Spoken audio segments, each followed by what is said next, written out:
For our next session, I am delighted to present our CEO panel, comprised of 6 exceptional leaders. I would like to thank them for sharing their valuable time with us today. I will introduce our CEOs and follow with a series of questions designed to help students gain insight into the world of a CEO. There will be time afterwards for student questions. I would first like to introduce Mr. Greg Curwin. Greg Curwin is the founder of True Leaf Sustainable Agriculture, a world-leading indoor vertical farming company, and also founder of True Leaf's wholly owned subsidiary, Good Leaf Farms, a branded packaged lettuce company. Greg is an entrepreneur with over 20 years of experience in various industries, including medical devices, biologics, consumer packaged goods, and AG tech. He has consulted hospitals and governments in the broad area of health design with a recent focus on the role of food production in disease prevention. Greg is currently the principal of Genmar Business Design, a consultancy focusing on startups and early-stage growth companies with a focus in AG tech, food tech, and healthcare. Greg holds a Bachelor of Commerce degree from St. Mary's University and is now the entrepreneur in residence at St. Mary's University's School of Entrepreneurship. Thank you for being here with us today, Greg.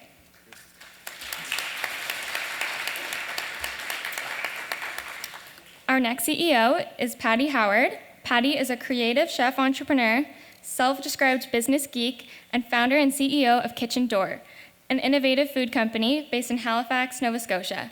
She has a passion for good food, simply prepared, and believes that food should be approachable, delicious, and prepared well. Patty also enjoys inspiring, supporting, and coaching other catering business owners through their journeys of entrepreneurship. With her talented team at Kitchen Door, she has built a corporate culture that bleeds pink. The company color is bright pink, and has grown annual revenues to more than $2 million. Patty is mom to 2 amazing little humans, James and Kathleen, and co-parents with her supportive husband, Ted. An avid reader, she escapes it all with a good book and a glass of wine, and can often be found visiting vintage thrift shops looking for the next fun project. Thank you for being with us today, Patty.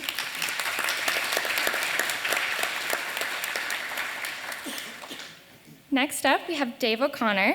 Dave O'Connor is from Halifax, Nova Scotia, and is the founder and president of Glow, the event store. Starting in signage, Glow has evolved into a multifaceted event business providing games, amusements, and decor rentals, fireworks, special effects, and costumes. To Dave, community involvement is essential. He has received numerous awards for his nonprofit work and is an active minor hockey coach.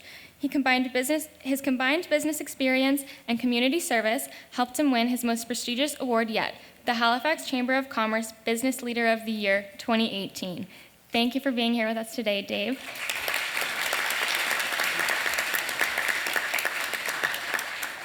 And finally, I would like to introduce Lydia Bugden. Lydia is the Chief Executive Officer and Managing Partner of Stuart Mckelvey, being called to the Nova Scotia Bar in 1992 and the Ontario Bar in 1994. After 7 years as an in-house counsel, Lydia joined Stuart Mckelvey in September of 1999. During her time with the firm, Lydia has provided counsel to corporate clients in relation to mergers and acquisitions, financings, renewable energy projects, corporate restructuring, and governance matters. She is recognized in her profession, previously being named Top 40 Under 40 by Lexpert magazine, and over the years has been noted as a leading corporate commercial practitioner in a number of legal publications.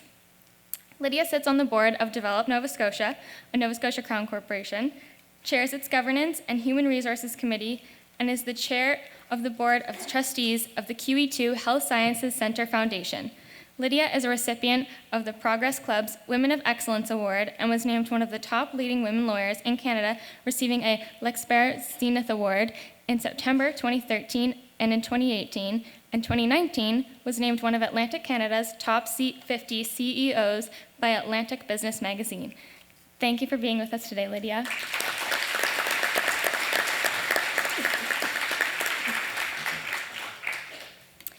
So for our first question, we'd like to know how you became a CEO or senior executive with your organization. We can start with you, Lydia. So when I started, when I started to practice, there was no such thing as a CEO of a law firm. Actually, there wasn't a regional law firm. So Stuart Mckelvey was the first regional law firm. So that means we have offices in all 4 Atlantic Canadian provinces. We have over about 230 lawyers now in our system. So there really wasn't a job to aspire for at that stage. You became an associate in a law firm, and then you became a partner, and that was sort of it, unless you went on to the bench. So really how I got started was an opportunity to go in-house very quickly. I worked with a corporation in their legal department rather than following the normal stream. And my bug for leading things came from leading small teams. So when I was in-house, we had a small legal department, but we had lots of marketing departments and real property departments, and they were doing neat things. And so I sort of put myself out there to join teams in different departments. And it started out that they might have needed a lawyer on the team, but at the end of the day, I was doing some things that wouldn't have normally been in my bailiwick for that age and stage. So I think how I caught the bug of getting into leadership was sort of throwing myself out there to take opportunities that might not necessarily have been designated for a first or second year lawyer who was in a corporation. And then when I joined Stuart Mckelvey, I came in a different path than all of my partners and most of my colleagues at the firm. I went back into private practice after about 7 years.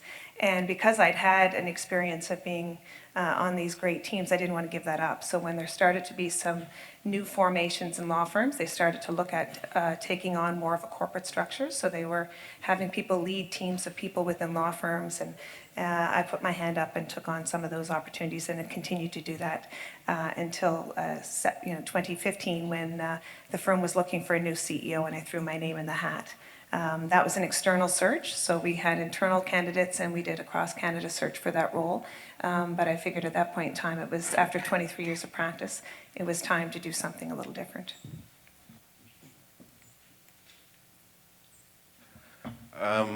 Excuse me. So I grew up in Riverview, New Brunswick, and both my parents were entrepreneurs, and so I had no choice but to be one, I think. And so at the age of, I guess I got out of St. Mary's and I worked there for a few years and realized I didn't want to work for anybody. And at the age of 23, 24, I started my first business. And fast forward to today, I've just incorporated my 8th business. So I've always been an entrepreneur CEO. And it started early, made every mistake known to mankind, and kind of proud of that a bit. My big journey was starting TrueLeaf, which was about 10 years ago, which has now grown into a very large business that McCain Foods is a serious partner. I retired last November to take a bit of a break, and that lasted about 2 months. And just recently created a plant-based beverage company as president and CEO for patients that are malnourished, that can't eat solid food. And one of our key major partners is Mount St. University, the nutrition, which has been an incredible experience, I might add. So that was my journey. Thank you. Good morning, everybody. I guess I did come from an entrepreneurial family as well. And after graduation at St. Mary's, where I actually used to run the roads with this guy, I went with the Royal Bank. And I was moving around, things were going okay, and it was Newfoundland and then Truro, but I was always, from that background, I was always looking for, what I could do, and I had no money, and it wasn't, but I was looking into different things, and I went back visiting Newfoundland, and I saw these mobile signs. They were the blackboards with fluorescent letters on them, and you see them around Halifax now to this day. And so I did some research, came back, put a business plan together, and Glow was born 25 years ago. So with the signs, it really wasn't enough to probably keep my interest, mobile signs. Remember, I had one guy, I had a big office in a bank, and it wasn't a real high position, but I was at the good-looking office. And one guy said, "You're leaving, this for mobile signs," and I knew it would never probably be the end for me, but it was a start. And so I looked at, okay, what next? I got the mobile signs.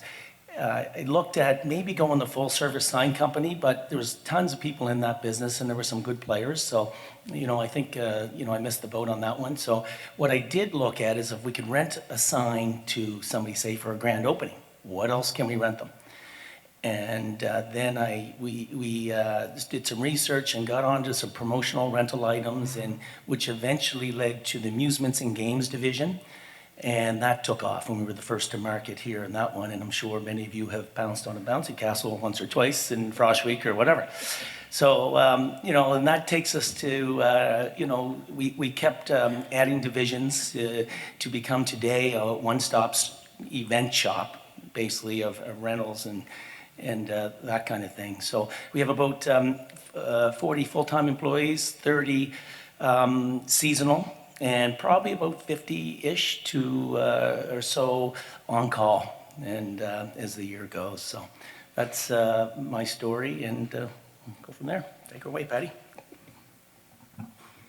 Thanks so much. My business, Kitchen Door, we've actually dropped the catering a little bit because we're more than a catering company, and we've evolved over the 11 years that I've been in business. Really started because I thought, well, I should really work for myself rather than for other people. So I didn't have a straight university education. I went to 5 universities before I got my first degree from UNB, which was a liberal arts degree. I actually attended the Mount for 4 months in the PR program, and then I didn't come back.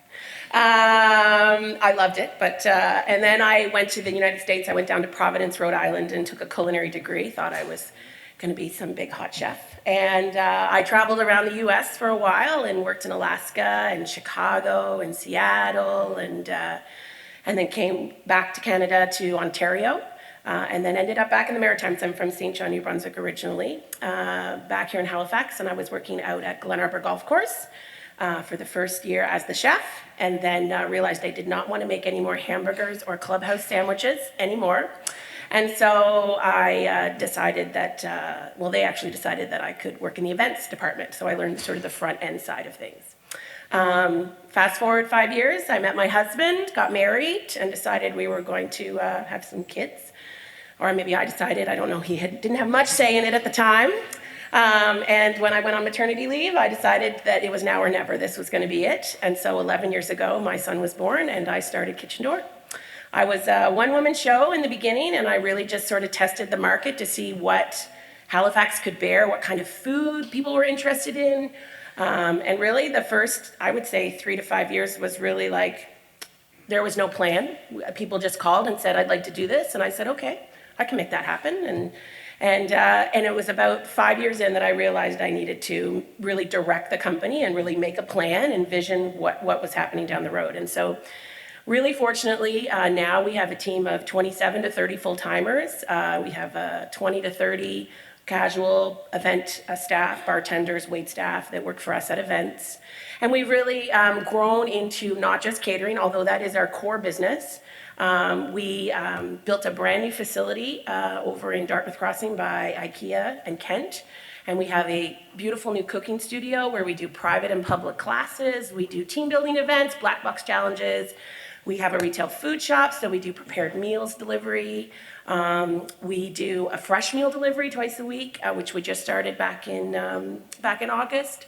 And we're doing all sorts of really what we call innovative food things here in the local market. And so we're looking to continue to develop into other revenue streams because I firmly believe that one of the reasons we're so successful is we diversified our revenue, and we're able to keep full-time staff in a very seasonal work environment. And I have a daughter who's also 9, and I have a lovely little company with the bright pink logo. That was my journey. Thank you.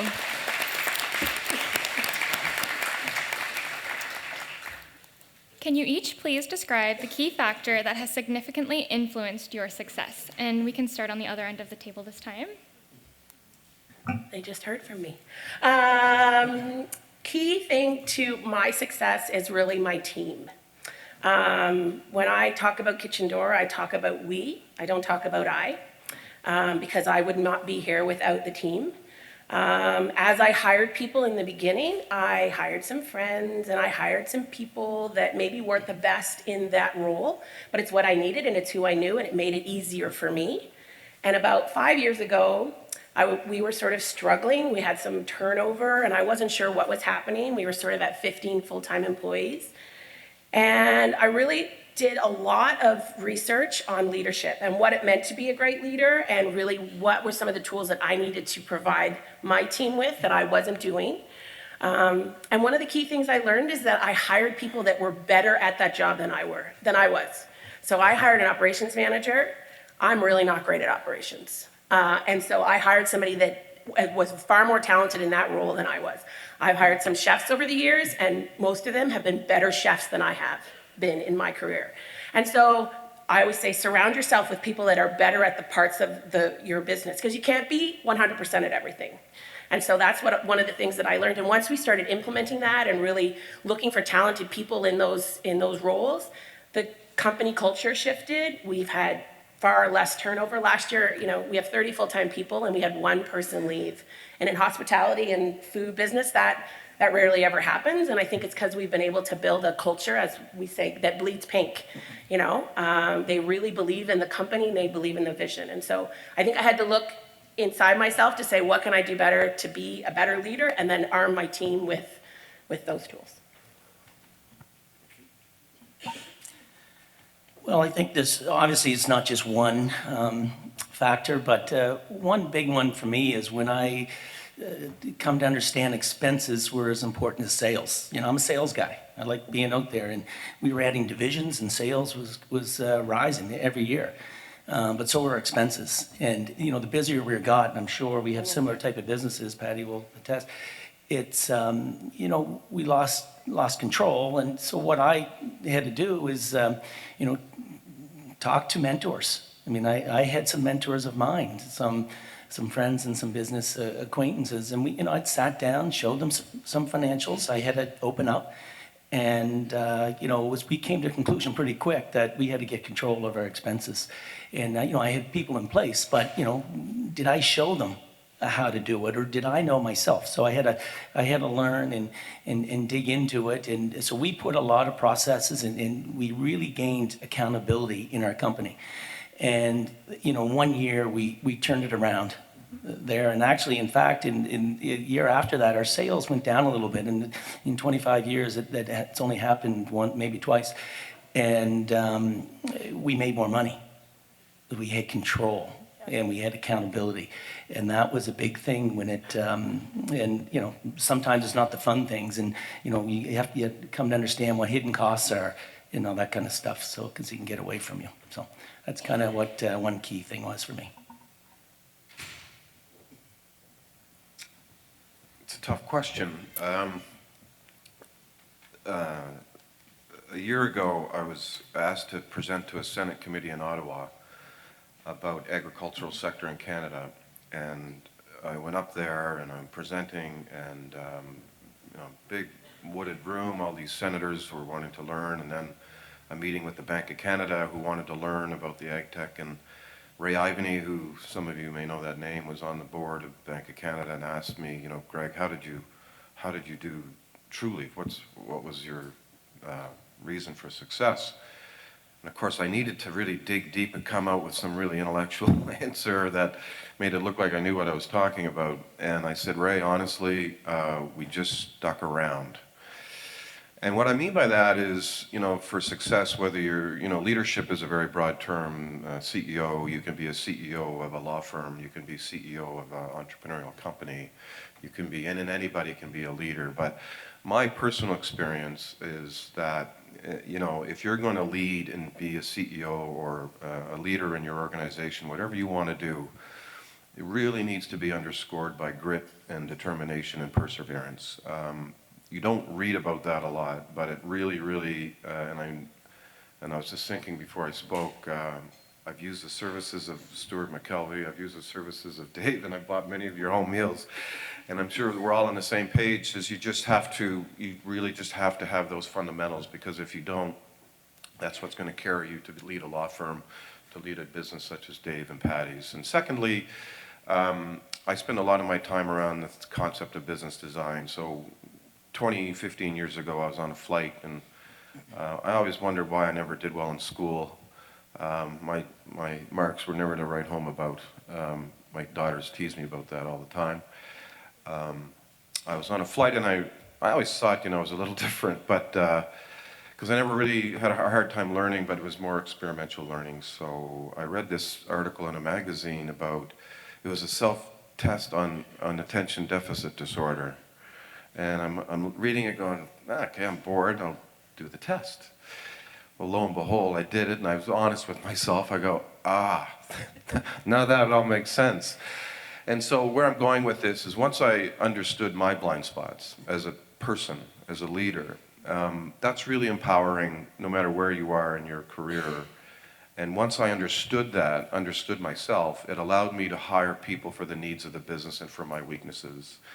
And when I discovered that, it was really an aha moment.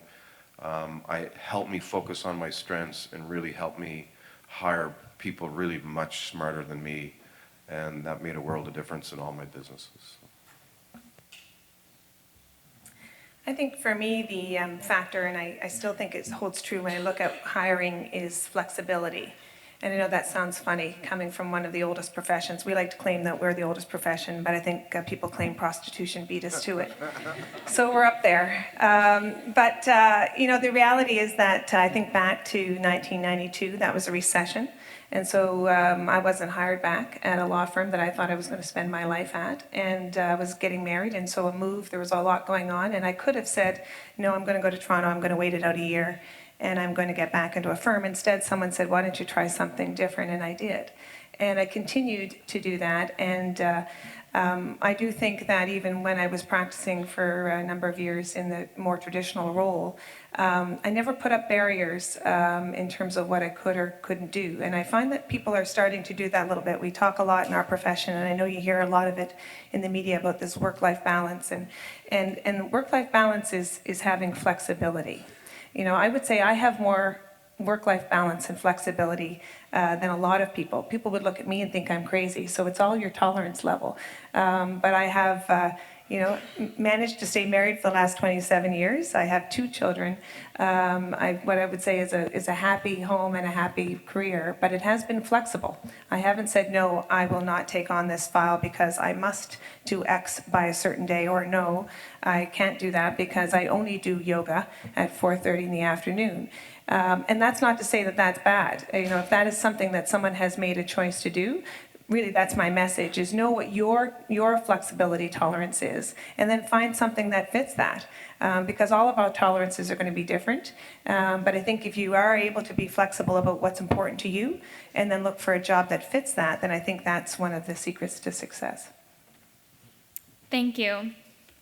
For our third question, we would like to know, of all the decisions that you have to make as a leader of your organization, what would you say are the 2 most important ones? And we could start at this end if you'd like.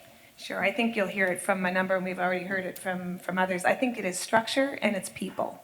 So you really do have to give a lot of time as to the structure of your organization. And I think on the flip side, when you are looking at a workforce and you're wanting to join a workforce, not dissimilar to some of the questions you had on the last panel about structuring your resume and thinking about interviews, think about what you're getting into. So really understand the structure of an organization. That's certainly what we spend in the leadership role, spend a lot of time thinking about, the structure, and then critical, as everybody has said to this point in time, it's the people. So you need to surround yourself with the right organizational structure, and then really look for those people that are going to push you.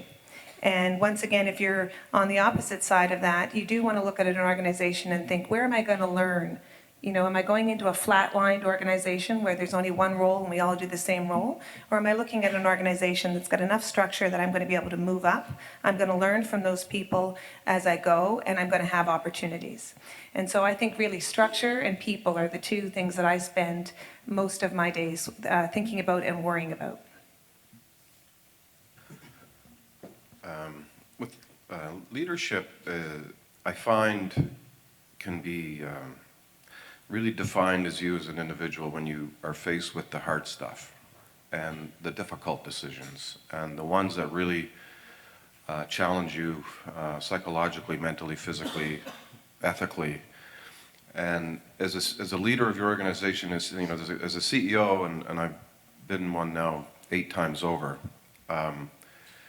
really, when things are great, it's your job to float everybody else.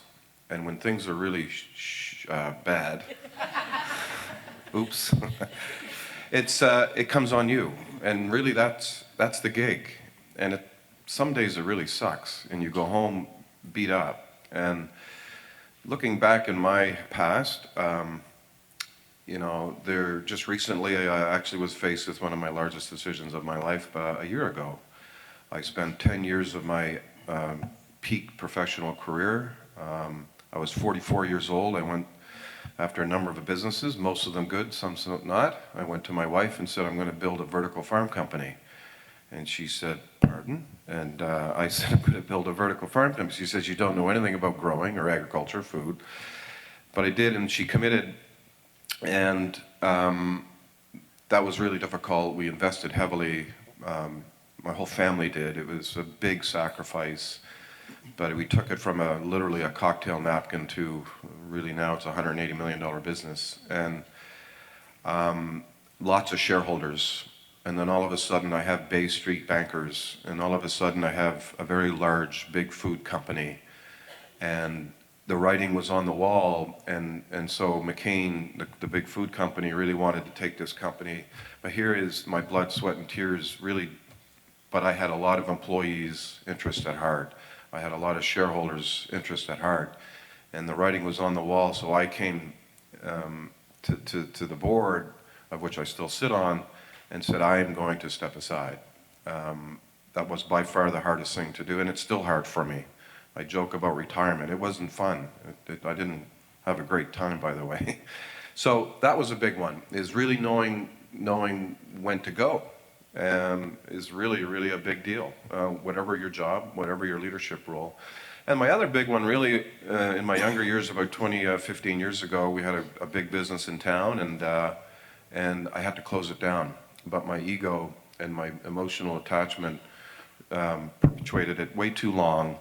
But really, going at that and having to lay off employees and closing a business and dealing with all the crap that falls out of that. So leadership, really many, many times you're measured by sometimes the really, really hard stuff. Well, as Lydia attested to, and I think Patty mentioned it, is hiring the right people. I mean, that's the number one, really. It's, even in my situation, Glow is bigger than me right now, and it's we're all about the people. And so we have to, we kind of adopted a policy to hire slow and fire fast. So we try to stick to that. Because we have to know who we're getting. And, when you're going into an interview, we put about 30% into the interview process and 70% into what you've done in the past. What's your reference say? And sometimes not the ones that you're giving us. We want to know what your background is, and you're a good person. How did you leave your last job and things like that. So we put a little bit of time in the people. And then when we do get some good ones, it's important to, we have to train them. And before, even when I, was letting the expenses out of control, I got to blame myself on that because I didn't put, I didn't give them, how can you get mad at them if you're not showing them the way? So we have to train them, and we really look to promote within right now for the good ones we have. So for sure. The other thing is, I would probably say, in my type of business is always monitoring. Everything that we have done, it hasn't all worked out. But I think you got to keep an eye on it. You got to know where you're at with it and adjust and, as you move along. An example of that would be one of our divisions we opened up after the amusements and games was a costume and party superstore. And we had it going. It was starting to go okay. Every year it was growing, but then all of a sudden for the party supplies business, the dollar stores were selling more, and Party Cities opened up, and one in Halifax, one in Dartmouth, and it was starting to decline in the sales, and those are big brands to compete with. So, but what we were seeing is people that were coming in were wanting bigger products, bigger event products. Maybe it's they don't want a sticker, a $20 sticker that goes on the wall, but they want a whole backdrop at their Christmas party, or so we really continue to add to that store event rental products, a little different than amusements and games. So, and that's where we evolved in one of the way where it took us today and do rentals of everything for an event. Hard to find items, tables, chairs, linens, and themes, but the bigger stuff. So we have less clients, but bigger ones. So those would be the two things. I mean, you have to keep evolving. I mean, I could tell you other stories on that, but that's one example. And the people certainly are the two big ones for me. Well, I'll also talk about people because I think it's just crucial. It's certainly been crucial in my organization. And again, it's about finding the right people and put them on the right seats and make sure they're on the right bus is really what, is what needs to happen. The other thing that I took for granted, or again, as part of my study of leadership and what that means, is that you spend a lot of time hiring the right people and doing the interviews and really just trying to find, as we call it, the talent. And then sometimes they would get in and then I wouldn't provide them any other resource. I'd be like, okay, you're here now, just make it happen. And I discovered as a leader that I really had to continue to work. It's not just we've hired this person now, and we let them kind of go, and they're going to make their own way. It was really providing them with constant communication and performance management and setting goals for them. And even now with some of our team members that have been there, 4, 5, 6 years, every quarter we're meeting with them. Okay, we've set goals with them.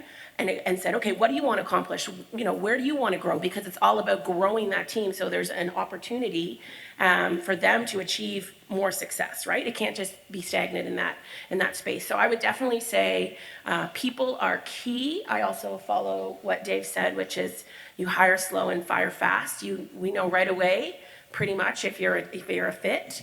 And we just really pride ourselves on building a culture where people can come and really grow and learn and be themselves and be successful. I guess my second thing would be is allowing yourself to be vulnerable, which is really, really hard.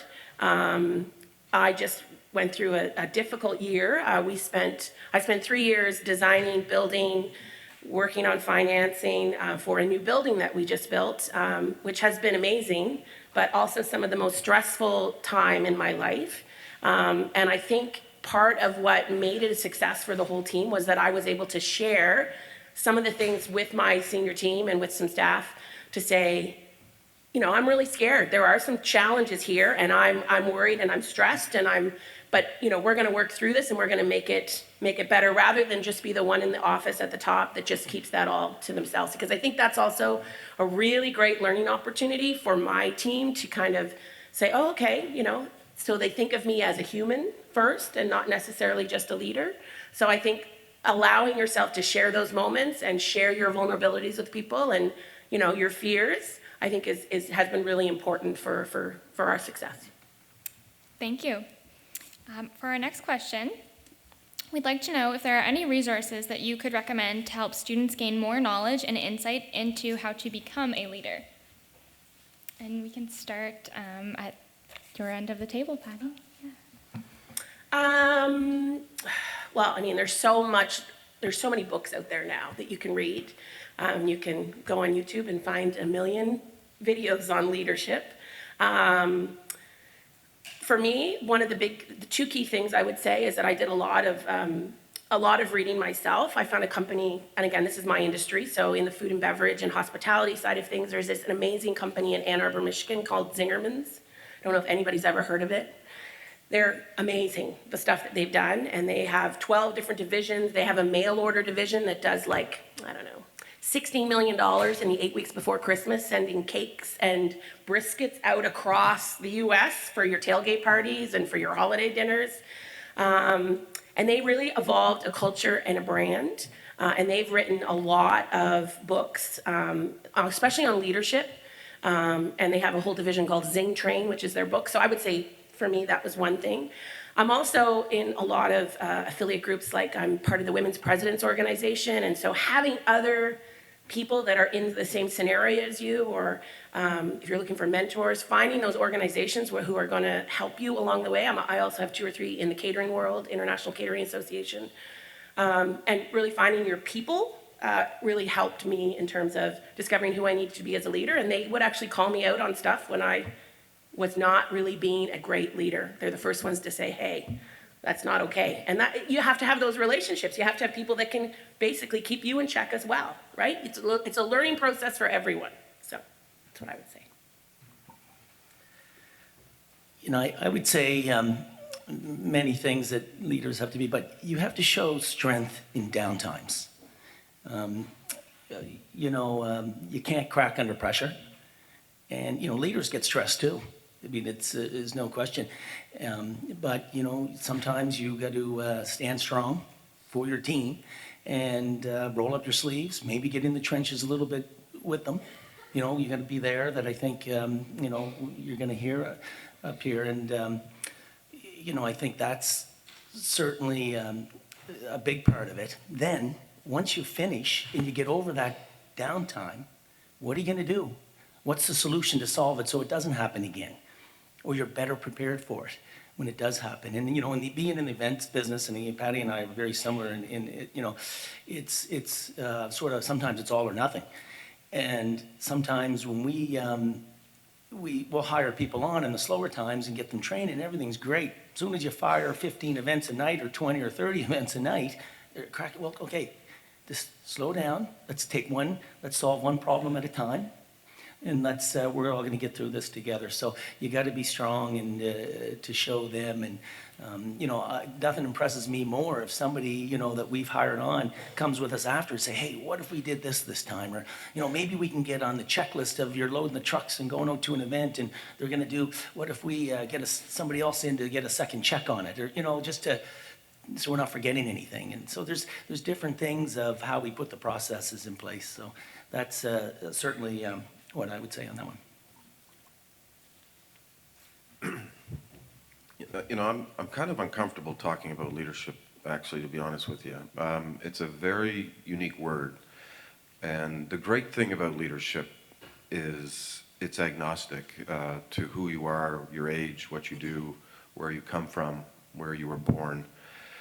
I have been very fortunate to be surrounded by some really strong, incredible women in my life, and they're all leaders.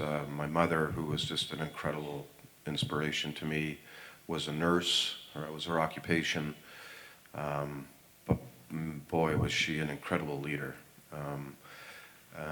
My wife of 23 years, cut that off the tape, by the way. Excuse me. She, watching her run a few of our businesses and manage a family, and her incredible leader with the people that she worked with, and her experiences were much different than mine. But wow, just such an amazing leader. And then I have 2 amazing daughters that go to school at UMB. One's in her 4th year, one's in her 2nd year, both really active in multiple processes and groups. And the oldest, went to Jamaica to work at a hospital, and just to watch her. And I went down to visit her to see her leadership capabilities in a very foreign environment was, for me, very cool. My youngest plays basketball at UMB. Even though she's 2nd year, she's looked at as a leader. So my point is, your diverse experiences is really, really critical to develop you as an individual leader. You have what I would call your experiences versus your theory. You learn about leadership in books and university, but in my personal opinion, what you do outside of that theory is what is going to form you as a leader. Of whatever you do, just have as many diverse experiences as you possibly can, which leads me to just get out of your comfort zone as much as possible. Don't get too cozy. You grow as a leader when going through really amazing things and really, really crappy things. And just don't sit too cozy. Get out there, engage, and travel. I just cannot stress enough that we're working and living in a global world. Go find out what's going on, because I just got back a couple of weeks ago. I was fortunate to go to St. Mary's with St. Mary's to a global entrepreneurship conference in Stockholm, and having the ability to hang out with all these other incredible universities globally to hear what's going on. That's my 2 cents on that. I sort of have a similar thought to the panel. I think you learn from so many different resources. And so I do think that, I read, and I read a lot, and I don't read legal journals. I read everything else probably but, and I take a tidbit from retail. I take a tidbit from all of the different experiences that if I'm walking through a mall, I think about what's closing, what's opening, what's this going to have an impact on our community, which means often legal services, not legal services, or people coming to the community. So I think any time that you have the opportunity to sort of read or have a peer group. I too have a peer group that you need that collective. Sometimes you're off on a flyer, or you think you are, and you need that group to say, yeah, no, this is, you're on the right track, or no, you are on a flyer. So I think there's, as Greg said, you just have to look outside your comfort zone and keep doing that. But then, there's exploration for the sake of exploration, which is really wonderful for the soul. And there's also times where you bring it home and use it for your own growth and development. And I think those are sort of the wonders, the opportunities that you have. Thank you. Our next question is, mentorship is often cited as an important factor in success. How would a recent graduate just starting out in his or her career find a mentor? This is a great question. We spent a lot of time talking about mentorship versus sponsorship, and so I just want to highlight that for a moment. I mean, a mentor, in my world anyway, has always been someone that early stages was really that go-to person if I had a question, if I had a question really about the environment that I was in, whether it was an office or on a particular legal problem. You could close the door, ask a stupid question, and they never thought that was a stupid question. And those are people that you need early stages. You need them throughout your entire life, and I still have them. The sponsorship is also something that we try to foster a little bit more of now, and that's the difference between the two. Is somebody that for their no apparent personal gain of their own, they're willing to put you forward for opportunities. And I've been very lucky to have people like that in my life as well. So people that aren't either lawyers, aren't connected with the firm, but have taken, seen something, a spark or something in me, and then have put me forward for opportunities that I would have never even known were out there, or had the gumption to put my name forward for. So I think there's a difference, and they both play an important role.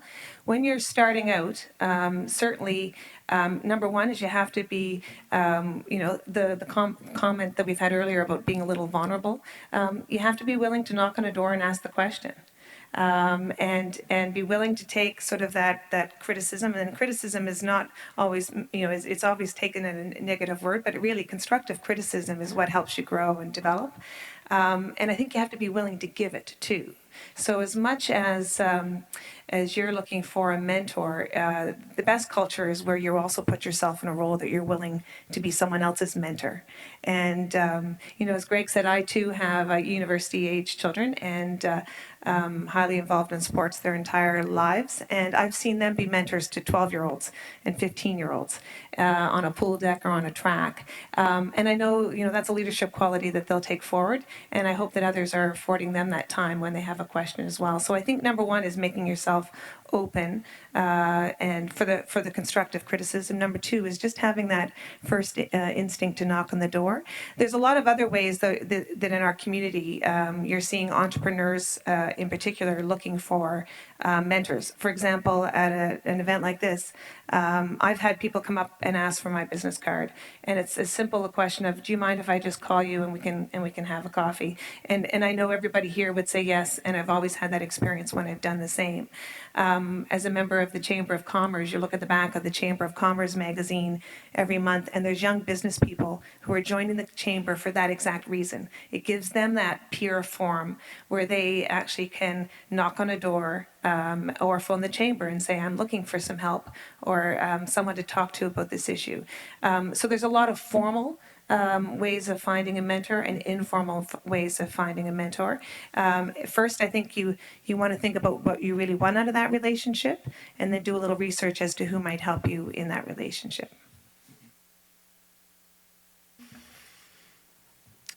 Lydia summed it up pretty good. I'm really enjoying my time at St. Mary's. I spend a day a week working with all the students and faculty and around entrepreneurship and startups. So I've got to know a lot of the students really, really well.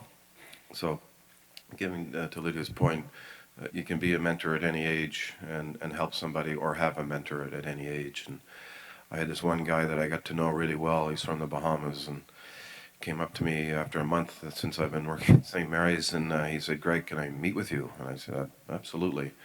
And I was helping him out quite a bit, and he closed the door of my office, and I got some important stuff to talk to you about. I said, let me have it. He says, I'm thinking about moving in with my girlfriend. I said, this is out of my scope of work. My biggest failure, unfortunately, didn't have a lot of mentors growing up. My father actually passed away at a young age. I was fortunate to have a couple of guys that, even to this day, know when to pull me aside, and somebody I can go and just express to. And I think, to Lydia's point, I underscore that. My biggest failure was a business that I had. And I look at mentorship, and again, it's kind of an interesting word like leadership. There's functional mentors perhaps for your specific occupation or industry. And then there's what I would call friendly mentors, and both have their role, I think. My biggest failure was I had what I thought was, mentors helping me. But the biggest risk you have in mentorship, in my opinion, is they really like you and they agree with you. And, that is poison. And if they're not challenging you, and everybody agreed with me, and go, Greg, yeah, that's great, go, and next thing you know, we're putting a business into bankruptcy. So,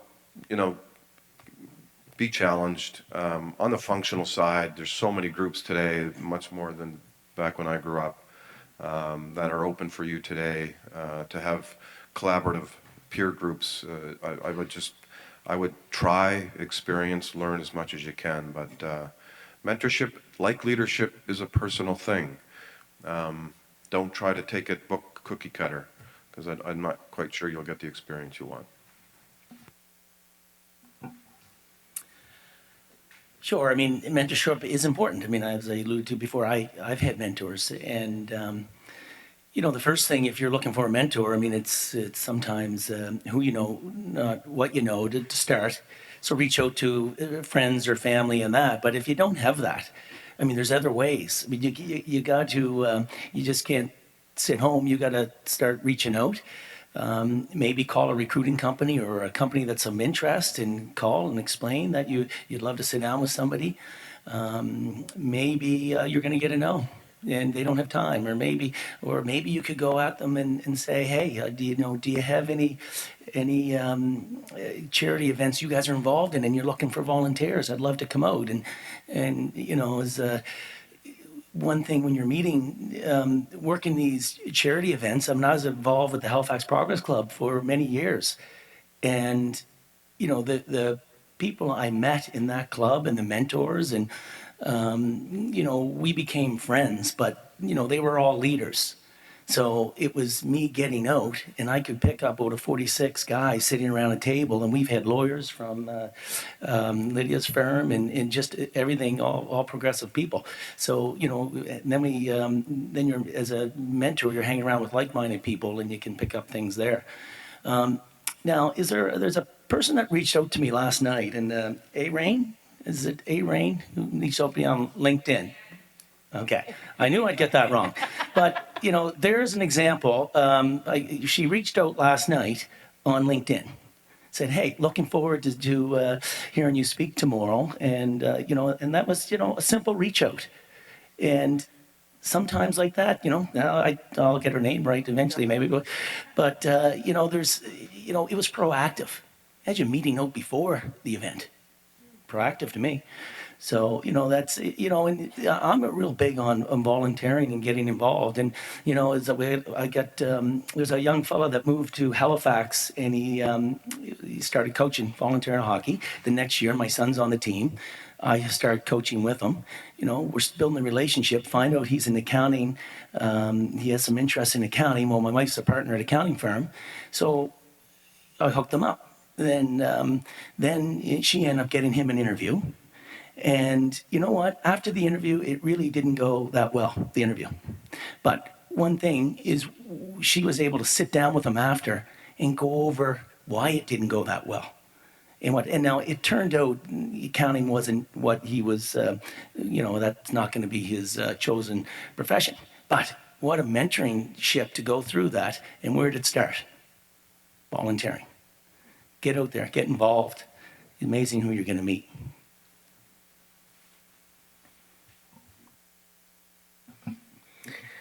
I agree with everything they just said. For me, I would say, for me, it was industry associations. So when I started in catering, I had absolutely no idea. I was a chef. I knew how to make food, but I really didn't know anything at all about catering. I had a sister-in-law up in Niagara-on-the-Lake that had a catering company, so I talked to her a lot. Right after I gave birth to my son, James, I went to Las Vegas to the biggest catering trade show, and I said, okay, I'm going to meet some people. And I handed out 1,000 business cards because that's what I printed.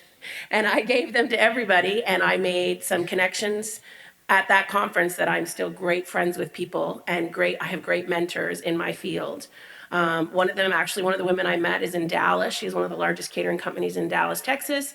And I heard her speak, and she talked about retail food, and I thought, oh, wow, I could do that. So that's a division of my company now, and I modeled it, and I talked to her, and she helped me develop this whole new revenue stream, and that's because I gave her a business card, and I talked to her a little bit, and I came back, and from Halifax to Dallas, we made a lot of calls, and we chatted.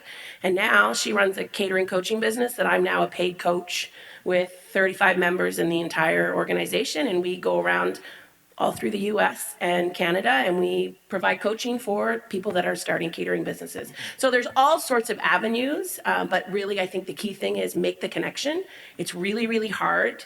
Sometimes you gotta get up the muster to go over there, and don't be afraid to ask the question. There really are no stupid questions. Thank you. That's all the questions we have for our panelists today. I would now like to open up the floor. I think we would have time for one student question. Hi, I'm Ashley Coggins-Camo. I'm from the Truro campus, NSCC, and I had a question for Patty. Being a mom with a child being so young and starting out your own business, what was one of your biggest motivators when it kind of got hard and mentally and physically challenging? It was really challenging, and most people thought I was absolutely crazy, which hindsight proves I absolutely was.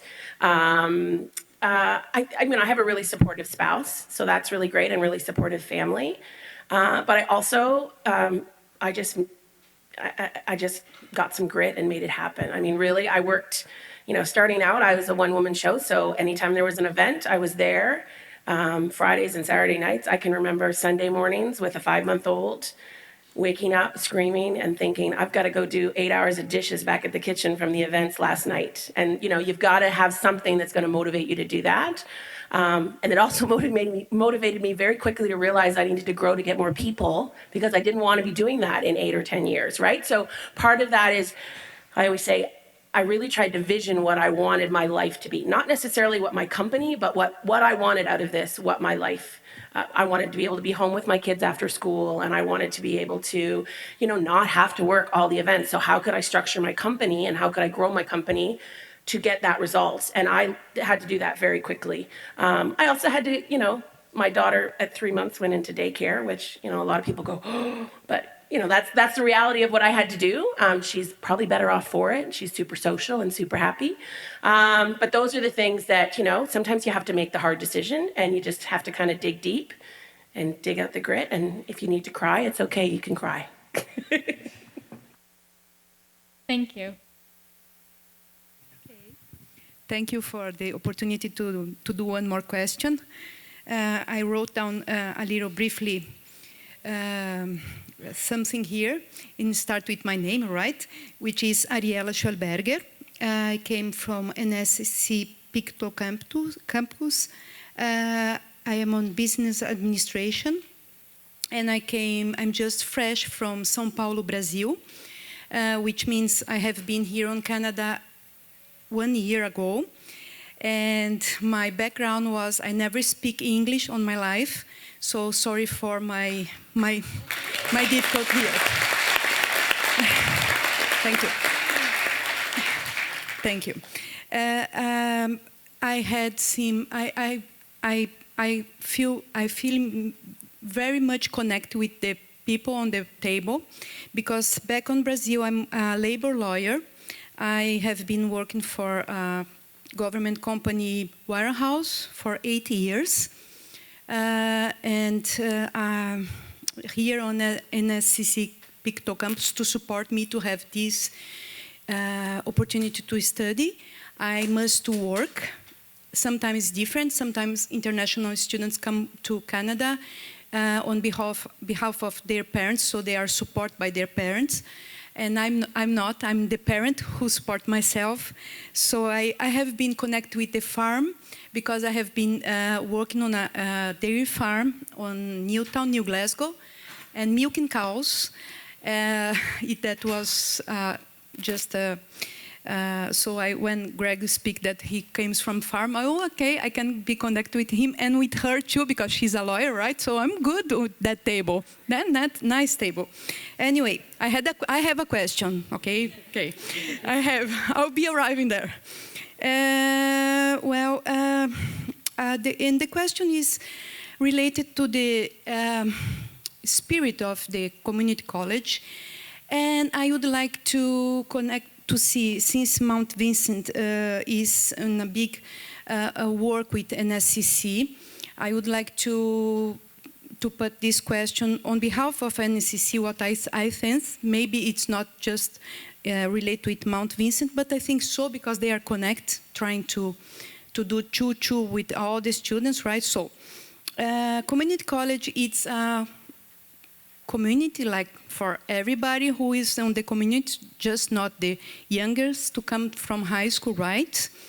And my question will be related of that, and you have already mentioned something about that on the panel. So it'll be like that. How nowadays the people from here are dealing with the ones who come from background that they have already a career and they are switching career. And I was very interesting because I saw that people are switching their career, and I would like to say how looking for the ones who are switching their careers after they have completely their formal education, how are the business that are set up, how you people look for those people, if I could make myself understandable. Sorry for, if not, yes. I can have my colleagues proofreading me because they have been with me some time, so they... I think I can jump, and I do. That's a great question. So it's really, how are businesses taking the opportunity when we have people that are coming to Nova Scotia for the first time and might be pursuing their old career but have to sort of do it in the educational stream that we have, or pursuing a new career. And certainly, we have found our environment needs to reflect the people that we're working for, and so diversity and inclusion is huge in terms of how we're trying to sort of broaden our exposure. Our problem comes that we normally just went to law schools, the law schools that were here, and that what that means is it really takes time for somebody to get in that stream before we ever get the opportunity to meet them. So you're quite right. It is a challenge to sort of make sure that people know that you do and want to have opportunities for others that might not necessarily come through the traditional stream of high school, undergrad, and then on to a next degree. I think there are, once again, not dissimilar to our conversations about organizations and getting involved in the volunteer. I do think there's a lot of community groups now that are working hard to make sure that people that are coming and that are new to our environment get into streams where they can meet other people and they can have opportunities. And that's certainly where we're looking. We spend time in our communities and we spend time in our professional organizations so that if there is somebody there that needs an opportunity that we wouldn't have seen in the normal stream, then we're trying to make that happen for them. I want to add one thing. By the way, your English is better than some of my buddies. So it's to the young lady, quickly before I forget that the question you asked, Patty. The great thing about today, women in food business and agri-food business. I had a meeting yesterday morning about there's groups coming available that if you had questions that they never existed before, that you can get involved with mentorship and advice as well. And I thought that was a great exchange. Working at St. Mary's, I meet people from all over the world. And the great thing about what you're doing and the question that you're asking is that you're in a great time. I think 5 to 10 years ago, we were somewhat siloed, but I personally have hired hundreds and hundreds of people over the last 20-some years.